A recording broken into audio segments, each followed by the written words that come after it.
Bonjour à tous et à toutes. Mon nom est Alain Piette, je suis ergonome européen et on va passer un peu de temps à vous présenter la stratégie SOBAN de gestion des risques avec ses méthodes participatives. Alors, pour me présenter brièvement, j'ai travaillé pendant 20 ans à l'Université catholique de Louvain, là où est née la stratégie SOBAN, et depuis 2007, j'ai rejoint le SPF Emploi, notamment pour continuer à diffuser cette stratégie SOBAN et à continuer à développer les méthodes SOBAN. Sur le site www.soban.be, vous allez retrouver tous les outils, toutes les méthodes, tous les documents qui ont été développés grâce au soutien financier des autorités fédérales et notamment du SPF Emploi. Alors, tous les documents qui ont été développés euh, sont traduits en néerlandais. Donc, sur le site soban.be, vous allez retrouver les documents aussi bien en français qu'en néerlandais. L'idée de la stratégie SOBAN vient principalement du professeur Jacques Malcher, avec qui j'ai travaillé pendant 20 ans à l'UCL. Et donc, on a constitué une équipe de recherche, notamment avec des collègues néerlandophones de IDEWE et d'autres services externes de prévention et protection au travail, de manière à pouvoir, à l'époque, dans les débuts des années 2000, valider toutes les méthodes qui ont été développées et voir justement retirer des enseignements de l'utilisation de ces méthodes sur le terrain. Donc, voici le schéma de ma présentation. Tout d'abord, je vais vous expliquer un peu les principes de base. Qu'est-ce qui nous a poussé à développer cette stratégie SOBAN? Vous verrez qu'on regarde ces principes de base, on va finalement discuter de c'est quoi une analyse des risques et quel est l'objectif d'une analyse des risques. Ensuite, je présenterai la stratégie SOBAN, où trouver les outils, quels sont les outils développés. Ensuite, où les trouver, ces outils, donc le site soban.be, et également comment nous essayons de diffuser ces outils sur le terrain. Les principes à la base de SOBAN sont au nombre de 8 qui sont importants à comprendre. En effet, on donne tous les outils gratuitement, même en version éditable. Et donc, on se rend compte que parfois, les gens utilisent l'outil différemment de ce qu'on a voulu faire dans la stratégie SOBAN. Donc, c'est vraiment important de passer un peu de temps à prendre ces principes un par un, d'accord, et de les expliquer. C'est ce qu'on va faire dans les dias qui viennent. L'analyse des risques est la base de la réglementation bien-être au travail. C'est la base de la loi de 1996, et cette loi de 1996 découle de la directive cadre de 89. Donc ici, je ne vais pas faire un long cours sur la réglementation, mais juste reprendre sur cette dia les grands principes. L'objectif principal de cette directive cadre, donc de la loi du bien-être, c'est de préserver la sécurité et la santé des travailleurs dans tous les aspects liés au travail. C'est une première difficulté de la loi de bien-être, qui est très peu connue ou souvent mal connue dans les entreprises, c'est qu'il faut une approche globale de tous les risques professionnels, en mettant en œuvre des principes généraux de prévention que la plupart des conseillers de prévention ont déjà vus dans leurs cours. Et donc, ce qui est important à retenir, que l'objectif, c'est bien naturellement la prévention des risques professionnels. Donc, bien sûr, à défaut de prévention, ou en attendant de mettre une prévention efficace, on doit faire une surveillance de la santé, on doit mettre des protections individuelles et collectives en place, mais l'accent est bien mis sur la prévention des risques professionnels. Et début des années 2000, nous nous sommes rendus compte que la plupart des méthodes d'analyse des risques qui étaient utilisées dans l'entreprise étaient plutôt des méthodes de quantification des risques. Le but était de mettre un chiffre sur un risque et peut-être qu'on perdait un petit peu, comment dire, l'objectif principal de trouver des solutions aux problèmes. C'est ce qu'on a voulu faire. Donc, un des premiers principes de SOBAN, c'est vraiment d'aider les entreprises à réfléchir à leurs problèmes pour trouver des solutions à leurs problèmes. Deuxième principe de SOBAN, c'est qui est concerné par cette prévention des risques professionnels. En fait, tout le monde est concerné, tous les acteurs de l'entreprise sont concernés par cette prévention. En commençant par les travailleurs eux-mêmes, leurs managers, le N+1, le N+2, donc la hiérarchique, les conseillers de prévention internes ou les conseillers de prévention externes, comme les hygiénistes, les ergonomes, les psychologues. Bref, tout le monde est concerné. Alors très souvent, la connaissance qu'ont ces différents acteurs en matière de santé et de sécurité au travail est relativement faible au niveau du terrain. Et plus on avance, plus on fait appel à des spécialistes, des experts, et puis plus leur connaissance en santé et en sécurité est importante. Donc on peut représenter leur connaissance en matière de prévention, en matière de connaissance plus des disciplines de santé et sécurité au travail, par le triangle rouge suivant. Par contre, ce qu'on oublie toujours lorsqu'on fait de la prévention, c'est la connaissance du travail, la connaissance que possèdent les gens du terrain. Et naturellement, si on représente cette connaissance de la situation de travail, ben, qui connaît le mieux son travail que le travailleur lui-même? Et ensuite le manager. Et souvent, les spécialistes qui sont appelés et qui viennent de l'extérieur de l'entreprise connaissent peu ou pas l'activité réelle du travail. Or, pour une prévention efficace et trouver des solutions pratiques et efficaces et durables dans l'entreprise, il faut que ces deux types de connaissances puissent collaborer. Donc, il faut que ces différentes personnes, différents acteurs puissent collaborer pour trouver des solutions et aider l'entreprise à faire face à ces risques professionnels. On verra cette idée-là plus tard quand on va expliquer de Soban, mais c'est important aussi de dire que la prévention, c'est pas uniquement un spécialiste qui vient de l'extérieur aider l'entreprise ou trouver des solutions à la place de l'entreprise. L'objectif principal de la prévention est donc bien de maintenir ou d'améliorer le bien-être du travailleur, autrement dit sa santé et sa sécurité au travail. Alors ça paraît évident, naturellement, qu'aucune action ne peut être pertinente sans la connaissance que ce travailleur détient de sa situation de travail. Et donc dans ce ban, on a voulu placer le travailleur comme l'acteur principal de sa prévention et de la prévention de ses collègues, et non pas seulement comme l'objet de la prévention. Autrement dit, le mot caché derrière cette dia avec le principe numéro 3, c'est bien le mot participatif. La plupart, si pas toutes les méthodes de la stratégie Soban ont été conçues pour être utilisées en réunion de travail, en groupe de travail, de manière participative, avec les acteurs du terrain qui connaissent très bien cette situation de travail. Et donc, c'est vraiment une participation qui est totale, dans le sens que on souhaite le faire participer à réfléchir aux problèmes qu'il rencontre sur le terrain, à réfléchir aux solutions possibles, et aussi à participer, naturellement, à mettre en place ces solutions sur le terrain. Parfois, on me dit, lorsqu'on a interrogé un travailleur pour un questionnaire, par un long questionnaire, on me dit il a participé. Pour moi, on l'a juste consulté. Il est juste intervenu un petit moment pendant l'enquête, mais il n'a pas une participation complète et totale. Alors, le côté participatif de Soban, c'est la principale difficulté de la stratégie Soban. C'est pas tellement dans la lecture des outils, des méthodes que vous allez rencontrer des difficultés à comprendre ce qu'on a voulu faire, mais c'est vraiment à mettre en œuvre cette méthode participative. Mais c'est aussi le principal avantage de la stratégie Soban, c'est que on a une prévention efficace grâce à cette participation du terrain. J'ai l'impression que les acteurs de l'entreprise et les travailleurs souvent se font assister en matière de santé et de sécurité au travail en faisant appel à tout bout de champ au conseil de prévention interne. Alors ici, dans mon principe 4 de Soban, on va insister sur l'information, sur la formation des travailleurs en matière de santé et de sécurité au travail. Je donne cette formation Soban depuis pas mal d'années et j'ai posé des milliers de fois la même question à des gens devant moi. Et posez-vous la question, qui parmi vous a entendu parler de la loi du bien-être? Vous êtes surtout sortis de l'école, de secondaire, du supérieur, avec un bachelier, avec un master, et donc qui vous a parlé de la loi du bien-être? Et très souvent, la réponse que je reçois, c'est qu'il y a très très peu de personnes, 1 sur 20 par exemple, en moyenne, qui me répondent qu'ils ont entendu parler de la loi du bien-être.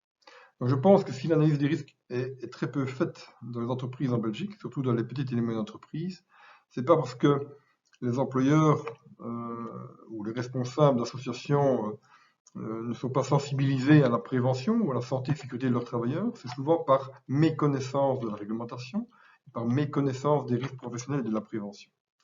Donc ici, ce qu'on veut faire avec Soban, le côté participatif, a un intérêt, un double intérêt.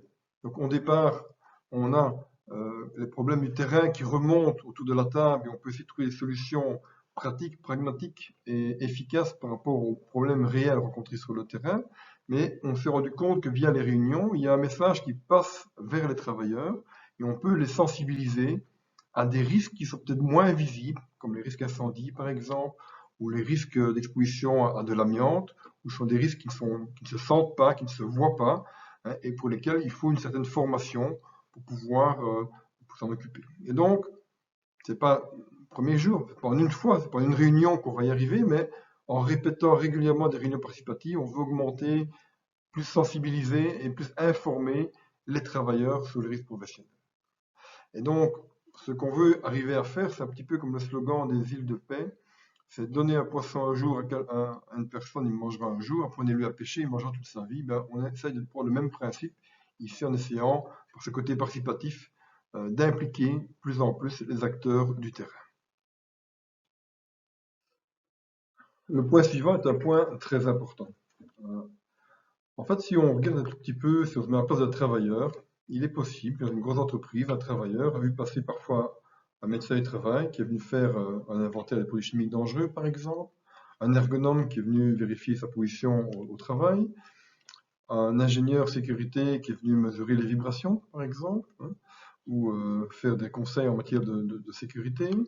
Il a peut-être été interrogé par un questionnaire sur son stress au travail.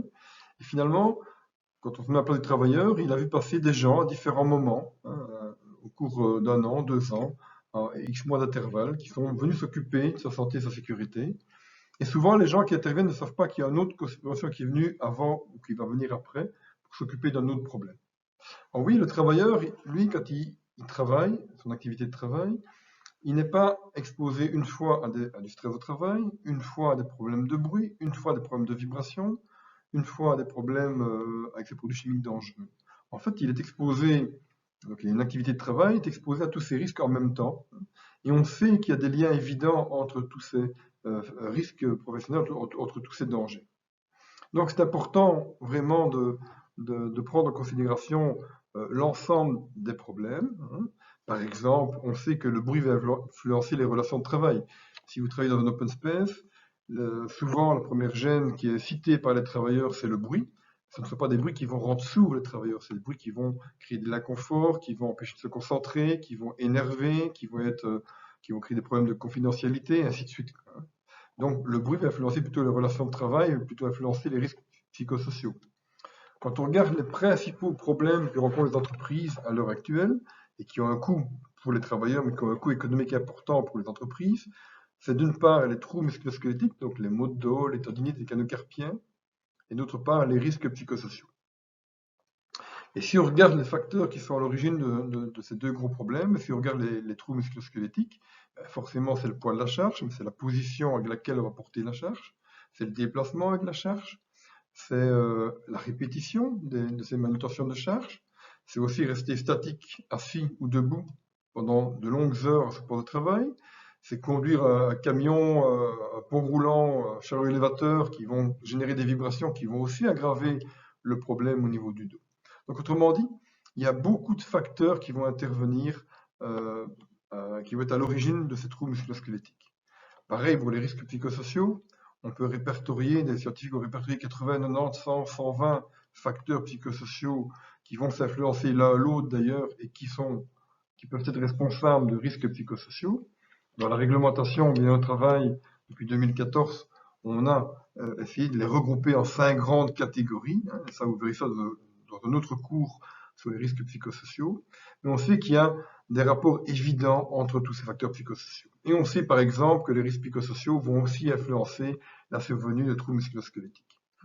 Et donc, si on ne tient pas compte de la globalité des risques pour une situation de travail, on risque d'avoir deux gros problèmes ou deux erreurs possibles pour le conseil de prévention. C'est d'une part, la première chose, c'est que voilà, on prend une situation de travail. Souvent, il y a un problème qui est cité au comité de prévention et de protection au travail. Et alors, on a un problème de bruit qui arrive et on se fonce sur le problème de bruit. On ne regarde pas le contexte, on ne regarde pas les autres risques professionnels et on va trouver une solution par rapport à ce problème de bruit. Mais on ne se rend pas compte qu'en mettant en œuvre cette solution, on a créé d'autres risques ou on a amplifié d'autres risques potentiels. Hein. Par exemple, un exemple, si vous prenez des gens qui travaillent sur des voies de chemin de fer, ce sont des gens qui utilisent des machines très bruyantes, qui deviennent sourds. Et naturellement, il faut les protéger contre ce risque de surdité, mais voilà, il y a encore quelques années, 5-6 ans, il y a 2 personnes qui se sont fait écraser par un train. D'accord? Donc le problème de sécurité ne veut pas être ignoré quand on parle du problème d'acoustique et vice-versa. Il faut vraiment qu'on tienne compte de l'ensemble des facteurs par rapport à ça. Ou bien, vous avez plus de chance, vous avez trouvé une solution qui a permis de réduire le bruit, enfin qui a permis de réduire le problème, et qui n'a pas aggravé d'autres problèmes. Mais la solution que vous avez préconisée n'est pas mise en œuvre. Et là, si je prends un exemple concret, prenez quelqu'un qui travaille dans un atelier de mécanique, il est en train de meuler, donc son travail c'est de meuler toute la journée des pièces de métal, Et les autres travailleurs font beaucoup moins de bruit puisqu'ils n'utilisent pas des machines vibrantes. Et bien comme conseil prévention, on aurait tendance à dire, mais cette personne-là, on va l'isoler dans un coin du local en construisant deux murs en matériaux absorbants et isolants, donc des panneaux sandwich, de manière à protéger le reste de l'atelier du bruit généré par ce travailleur-là. Pour lui, on va lui mettre des bouchons moulés sur les oreilles, comme ça, comme il est près de la meuleuse, il est protégé par rapport, au bruit qu'il génère. Et on dit on a trouvé la solution parfaite, on a réglé le problème. On passe 2-3 semaines après, et on se rend compte que le travailleur, il travaille avec la porte ouverte. Autrement dit, les quelques milliers d'euros qu'on a dépensés pour construire ce petit local ne servent strictement à rien, tout le bruit passe par la porte. Alors on est dans le conflit, on se dit mais pourquoi est-ce qu'il fait ça? On fait ça pour lui, pour ses collègues, et on est un peu dans le conflit avec le travailleur. Alors si on parle avec lui, vous avez compris qu'il aurait fallu parler avec lui avant, naturellement, d'envisager la solution, eh bien il va vous dire quoi? Mais il va dire, mais écoutez, quand j'arrive dans mon petit local de travail, je dois porter des pièces, j'ouvre la porte, donc je dois poser les pièces, ouvrir la porte, rentrer, déposer les pièces, fermer la porte. Et je dois faire ça toutes les demi-heures. Autrement dit, il va faire ça 1 heure ou 2, puis il va laisser la porte ouverte parce que, voilà, on n'a pas réfléchi comment a été organisée l'activité de travail, comment a été organisé le poste de travail, autrement dit, comment au mieux gérer les autres problèmes engendrés par cette nouvelle situation. Ou bien il va vous dire, travailler dans mon petit local, mais il y a trop de poussière, on n'a pas pensé à la ventilation. Ou bien on n'a pas pensé au problème de chaleur, il fait froid ou il fait trop chaud dans son local. Ou bien tout simplement il va vous dire, le travailleur, ben, faire du bruit, ça fait partie du métier de chaudronnier, du meuleur. Et donc ça, je peux accepter, mais travailler tout seul pendant 8 heures sans voir mes collègues, ça ne va pas. Et donc il va laisser la porte ouverte pour d'autres raisons. Alors vous avez compris qu'il aurait fallu parler avec lui avant, naturellement, la solution, et on aurait pu trouver une solution qui contente tout le monde. Donc, voilà, parfois, il y a des solutions que l'on met en place et qui ne sont pas du tout utilisées, donc on a gaspillé de l'argent par rapport à ça, et donc il vaut vraiment mieux avoir cette approche globale de tous les risques. Donc tout est dans tout, et donc pour la prévention, il faut également commencer l'analyse des risques par une approche globale de l'ensemble des risques professionnels. Donc si vous êtes face à un problème, soit en CPPT, en comité de prévention, soit une autre demande, pensez toujours bien à essayer autant que possible à remettre ce problème dans son contexte général. Naturellement, si l'analyse des risques globale a été faite dans l'entreprise, il faut aller la rechercher, la lire et regarder quel est le rapport peut avoir ce problème et les solutions possibles, si elle peut engendrer d'autres problèmes dans ce contexte de l'ensemble des risques professionnels qui ont été étudiés. Ce graphique nous renvoie à la définition du risque. Le risque, comme vous le savez, c'est la probabilité d'avoir un dommage d'une certaine gravité, compte tenu de l'exposition à un danger, en présence de facteurs de risque qui peuvent augmenter, au contraire, réduire la probabilité qu'un événement néfaste survienne. Donc sur le graphique, vous voyez qu'on a représenté en ordonnée les faits, donc les dommages suite à l'exposition à ce danger, et on a représenté en abscisse l'exposition par rapport à ça. Et la plupart des gens, naturellement, ont une vision très légaliste du risque. Autrement dit, dans la réglementation, il y a une valeur limite qui est indiquée, et en dessus de la valeur limite, on pense que le risque il est négligeable, qu'il est nul, et par contre, quand on dépasse la valeur limite, on pense que le risque il est maximum, autrement dit que l'effet va être maximum. Autrement dit, si je prends un exemple avec le bruit, à partir de 85 dBA, on doit porter des protections auditives, les travailleurs doivent porter des protections auditives individuelles. Et bien, vous allez voir qu'à 84,9 dBA, ils ne vont pas les porter, et à 85,1 dBA, donc juste au-dessus de la valeur limite, ils les porteront. Or, le risque de surdité, naturellement, entre 84,9 et 85,1 est strictement le même. Donc, l'évolution du dommage en fonction de l'exposition n'est pas une évolution en tout ou rien, c'est une évolution plutôt exponentielle, comme ceci. On voit très bien que le risque en dessous ou au-dessus de la valeur limite est pratiquement le même, et que, naturellement, plus l'exposition va augmenter à danger, plus le risque d'avoir des dommages va augmenter de manière exponentielle. Alors c'est vraiment cette courbe-là qu'il faut avoir en tête quand on parle de SOBAN, naturellement. Et je vais vous expliquer par quelques exemples l'importance d'avoir cette vision préventive dans la prévention. Si vous regardez, bon, très souvent les gens se plaignent qu'il y a trop de textes de loi en matière de bien-être au travail. Mais quand on modifie un texte de loi au SPF Emploi, je me rends compte que les gens s'occupent de la prévention. On a créé le Code du bien-être il y a 2 ans, et on se rend compte qu'on a fait des journées où présenter le Code du bien-être, qui est simplement des copier-coller d'arrêtés royaux dans un autre document, Code du bien-être, et bien toutes les sessions étaient remplies, étaient pleines. Donc, si la seule motivation dans les entreprises, c'est d'être en ordre avec la réglementation, autrement dit, c'est de respecter la loi et de suivre la loi, eh bien, à qui la faute s'il y a trop de textes de loi? On devrait augmenter, on devrait changer la loi tous les jours, finalement, si c'est le seul moteur de la prévention. C'est un simple exemple. Un autre exemple, si on prend, par exemple, comme exposition à la vitesse sur l'autoroute, on a mis 120 km/h comme valeur limite sur les autoroutes. Eh bien, pour beaucoup de gens, en dessous de 120 km/h, jusqu'à 119,9 km/h, tout va bien, aucun risque d'accident. Et quand on commence à dépasser 120 km/h, c'est là qu'on commence à réfléchir. C'est vrai qu'il pleut, c'est vrai que je suis fatigué, c'est vrai qu'il y a du trafic, et on commence à penser aux différentes causes possibles d'un accident. Et donc, c'est vraiment au-delà de la valeur limite que les gens commencent à faire vraiment ce principe de prévention, alors que peut-être les circonstances routières feraient qu'en dessous de 120 km/h, on devrait déjà commencer à prendre ces précautions en matière de circulation. Autre exemple, avec les trous musculo-squelettiques, très souvent on me demande pourquoi dans la réglementation il n'y a pas une valeur limite pour porter des cherches, manutentionner des cherches, comme 25 kg par exemple, comme l'indiquent certaines normes. En fait, comme l'apparition de maux de dos dépend de différents facteurs, de nombreux facteurs, dont la charge, si on imposait uniquement comme valeur limite le poids d'une charge dans la réglementation, donc 25 kg, eh bien, je suis certain que les travailleurs porteraient toutes les charges que 24,99 kg, et que ce n'est qu'à partir de 25 kg qu'on commencerait à réfléchir aux autres facteurs, comme la posture, par exemple, la répétition, ou d'autres facteurs de risque.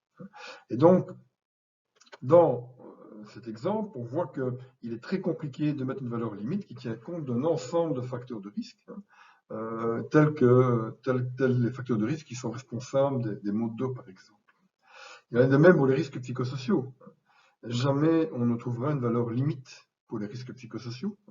Il y a tellement de facteurs qui interviennent, et puis comment chiffrer des mauvaises relations de travail, comment chiffrer une mauvaise organisation de travail, c'est très compliqué. Et donc, les valeurs limites dans la réglementation, c'est souvent des valeurs limites qui ont été mises pour des agents physiques ou des agents chimiques, par exemple. Et pour tout ce qui est TMS et RPS, c'est vraiment très compliqué de mettre une valeur limite. Alors, tout le monde est embêté, naturellement, parce que aussi bien l'inspection du travail, aussi bien les conseils de prévention, aussi bien que l'employeur, ça veut dire quoi maintenant être en ordre avec la loi, puisqu'on n'a pas une valeur limite de référence pour pouvoir faire ça. Et donc, il faut vraiment repenser autrement la prévention. Et c'est vraiment cette courbe en bleu, cette vision préventive qu'il est important d'avoir. Si on arrive à réduire l'exposition autant que possible, eh bien, on va réduire de manière importante les dommages suite à l'exposition à ces dangers. Un autre exemple qui est souvent passé sous silence, par exemple pour les vibrations, on a mis des valeurs limites dans une directive européenne, dans un texte de loi dans les années 2005, si je ne me trompe pas, et en 2005 on met des valeurs limites. Donc vous savez qu'en Belgique, il y a peut-être 3-4 personnes qui sont capables de mesurer cette exposition aux vibrations. Donc on a une valeur limite, tout le monde est content avec ces valeurs limites-là, mais en pratique, sur le terrain, elles sont peu opérationnelles parce que mesurer les vibrations, ça coûte cher, ça demande une certaine expertise, et qu'elle est très souvent peu présente dans les entreprises. En disant qu'il faut avoir cette vision préventive dans l'analyse des risques, je n'ai jamais voulu dire qu'il ne fallait pas respecter les valeurs limites, ni les valeurs légales, mais l'objectif principal, c'est bien d'arriver à une situation de travail optimale, donc un état de travail optimal, aussi bien qui préserve donc aussi bien la santé et la sécurité des travailleurs, mais également qui permet de préserver la santé technique et économique de l'entreprise. Très souvent, on oppose les deux. Si j'investis dans la prévention, je vais avoir des coûts économiques, mais non. La plupart des études internationales et nationales ont montré ou démontrent que investir dans la santé et la sécurité au travail rapporte de l'argent aussi aux entreprises. Beaucoup de personnes dans les entreprises, lorsqu'ils sont face à un problème, Ils veulent d'abord le quantifier, le problème. Ils veulent mesurer. Hein. Prenons l'exemple d'un problème lié au bruit. Eh bien, quand on passe un comité de prévention et protection au travail, tout le monde, aussi bien les représentants des travailleurs que la hiérarchique, souhaite avoir le chiffre, quel est le niveau sonore d'exposition. Et si on n'a pas ce chiffre, on ne va pas commencer. Alors, si ce chiffre est si important, si c'est le chiffre qui va déterminer si oui ou non on fait de la prévention ou pas, il faut un peu s'attarder, notamment sur ces mesurages des risques. Naturellement, quand on va mesurer quelque chose, c'est souvent l'exposition qu'on va mesurer. Par exemple, dans cet exemple-ci, on voit qu'on a un rapport où il est indiqué que le travailleur est exposé à un niveau de bruit de 92 dB. Et il faut se poser des questions, parce que si c'est vraiment ce chiffre qui va décider, oui ou non, on met en place des actions de prévention, eh bien, il faut savoir si la personne qui est venue mesurer est venue le bon jour. Est-ce que toutes les machines fonctionnaient le jour où il est venu? Est-ce qu'il a mesuré près ou loin des machines, en sachant très bien que ce qui nous intéresse, c'est le bruit au niveau de l'oreille du travailleur? Combien de temps a-t-il mesuré? Les valeurs limites de la réglementation, auxquelles on va vouloir comparer les valeurs mesurées, c'est une valeur limite sur 8 heures de travail. Donc, si on a mesuré 1 heure, 2 heures, 3 heures, il faut que cette durée soit représentative de l'exposition réelle du travailleur. Et dans quelles conditions de travail réellement ont été faits ces mesurages. Donc, autrement dit, lorsqu'on a un chiffre, il est important de s'interroger sur la représentativité de ce chiffre. On peut mesurer l'exposition aux facteurs biomécaniques qui vont entraîner les troubles musculo-squelettiques. Mais si on regarde par exemple ici l'exemple des épaules, eh bien on a filmé les travailleurs pendant plusieurs cycles de travail et on a fait une centaine d'arrêts sur image. Et à chaque arrêt sur image, on a regardé la position du bras et de l'épaule en sachant et on a codé cette position par 1, 2, 3 ou 4. Alors je vous ai mis la dia pour l'épaule, on a la même dia pour le coude, pour le poignet, pour le dos, pour les genoux, pour les chevilles. Ça prend des heures, des jours et des jours pour pouvoir évaluer l'exposition aux facteurs biomécaniques. Alors j'ai pas de dia, mais pour les risques psychosociaux, c'est la même chose. Si vous lancez une enquête sur les risques psychosociaux d'une entreprise de 1000 travailleurs, eh bien avant d'avoir les résultats, ça va prendre des mois, si pas 1 an ou 2 ans, avant d'avoir des résultats sur les facteurs de risque, sur l'exposition de vos travailleurs aux facteurs de risque. Alors, autre exemple maintenant, si vous êtes dans votre entreprise et qu'il y a un trou qui s'est formé dans le sol, je pense qu'il n'y a personne qui va aller chercher un mètre pour mesurer la profondeur du trou. Allez voir dans le code du bien-être les valeurs limites de profondeur de trou, 10 cm par exemple, et dire, comme je dépasse cette valeur limite, je vais reboucher le trou. D'abord, on n'allait pas voir dans le code du bien-être, il n'y a pas des valeurs limites de trous dans le code du bien-être. Et deuxièmement, je crois qu'en bon père de famille, tout le monde va se dire, mais c'est dangereux ce trou, et sans aucun mesurage, on va venir reboucher le trou. Et éventuellement, si on veut savoir combien de sacs de ciment il faut pour reboucher le trou, on va faire des mesurages, on va faire certains mesurages. Et bien donc, quand on peut mesurer, les gens aiment bien le mesurer. J'ai mesuré pendant une vingtaine d'années des vibrations sur différents types d'engins roulants. Lorsque je mesurais des vibrations sur chaud élévateur, très souvent, la première cause de ces vibrations était l'état du chemin de roulement, l'état des routes, des trous dans les routes. Hein. Et donc, voilà, on me demandait d'évaluer les vibrations sur des engins qui souvent n'étaient pas en ordre, qui n'étaient pas bien réglés, avec des sièges anti-vibration qui n'étaient pas réglés. Quand j'arrivais dans l'entreprise pour mesurer les vibrations, on me demandait quel engin je voulais utiliser et on me demandait sur quel type de route ou ce que devait faire l'engin pour les mesurages.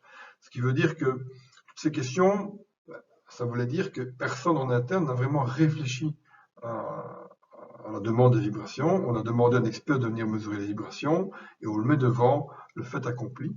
Et donc, forcément, il va mesurer ce qu'il mesure ce jour-là, dans la machine dans l'état où elle est.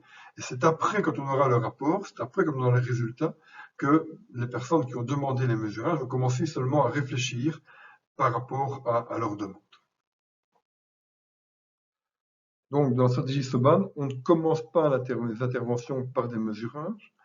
Alors, moi qui étais ingénieur, qui ai mesuré pendant de longues années beaucoup de problèmes de bruit, de vibrations ou autres, je sais que c'est important les mesurages, mais pour la recherche scientifique, hein, lorsqu'on veut faire des relations de cause à effet, il faut pouvoir faire des mesurages des causes et des effets. Mais vous, dans les entreprises, vous n'avez pas besoin de reprouver que porter une charge donne mal au dos, par exemple. Vous avez besoin de méthodes qui vous expliquent, qui vous aident à trouver des solutions pour moins souvent porter la charge, par exemple, pour réduire le poids de la charge, et ainsi de suite, donc pour réduire les causes de ces problèmes. Naturellement, si au niveau du fonds des maladies professionnelles qui s'appelle maintenant FEDRIS, on doit introduire un dossier pour indemniser une maladie professionnelle, là, il faut prouver la cause professionnelle et il faut parfois faire des mesurages. Alors, approfondir un point particulier, si je reprends l'exemple des vibrations, lorsque le chariot élévateur est en bon état, lorsque le siège est réglé correctement en fonction du poids des travailleurs, lorsque on a réparé le chemin de roulement, rebouché tous les petits trous, lorsqu'on a mis des plaques en métal sur les rigoles, par exemple, ou bien sur les petits ascenseurs qui permettent à un chariot élévateur de rentrer dans un camion pour pas qu'il y ait des chocs, qui soient bien réglés, tout ça, eh bien, est-ce que le siège est efficace à réduire les vibrations? Alors là, oui. Naturellement, des mesurages peuvent être utiles pour pouvoir déterminer s'il faut changer ou pas de siège, parce que ça, c'est pas évident à déterminer ainsi. Mais il y a plein de mesures qu'on peut faire avant d'arriver à ce point particulier. Et enfin, et ça c'est le paradis sur Terre, j'ai envie de dire, c'est comparer avant-après. On mesure 92 dBA avant, on fait de la prévention et on mesure peut-être 80-85 dBA après. Tout le monde va être content, aussi bien l'employeur que le conseil de prévention que les travailleurs. Et très souvent, ça prend énormément de temps de mesurer avant l'exposition à ces dangers, ce qui fait qu'on a souvent beaucoup moins de moyens ou très peu de temps ou très peu de moyens pour trouver des solutions et on ne mesurera jamais après. Dans la stratégie SOBAN, on est véritablement ici. On ne sait pas d'où on vient, parce qu'on ne fera pas de mesurage, on ne sait pas où on va, mais on y va quelque part. Donc on s'intéresse vraiment à trouver directement des solutions pour améliorer les conditions de travail et donc réduire les risques professionnels. Je me répète un peu ici, mais voilà, donc c'est vraiment un principe de SOBAN. On ne commencera pas les premiers outils, méthodes de stratégie SOBAN, les premiers niveaux d'intervention de SOBAN, et je vais l'expliquer dans un instant. On ne commencera pas par des appareils de mesurage, car c'est cher, c'est long, c'est difficile, c'est pas représentatif au départ, et en même temps, ça demande beaucoup de spécialistes et de matériel que souvent, par exemple, les petites et moyennes entreprises ne possèdent. Alors, dernier principe de SOBAN. Alors, la dia qui est sous vos yeux date d'il y a quand même pas mal d'années, donc elle n'est plus vraiment d'actualité, mais c'était seulement pour vous indiquer qu'il y a beaucoup de travailleurs qui travaillent dans des petites structures, dans des petites et moyennes entreprises. Et vous savez très bien que pour les travailleurs des entreprises de moins de 20 travailleurs, c'est l'employeur lui-même qui joue le rôle de conseiller de prévention sans aucune formation comme conseiller de prévention. Donc voilà. Donc il y a peu d'expertise et peu de connaissances en matière de santé et de sécurité au travail, et pourtant la loi s'applique également à ces petites et moyennes entreprises, et cette prévention aussi.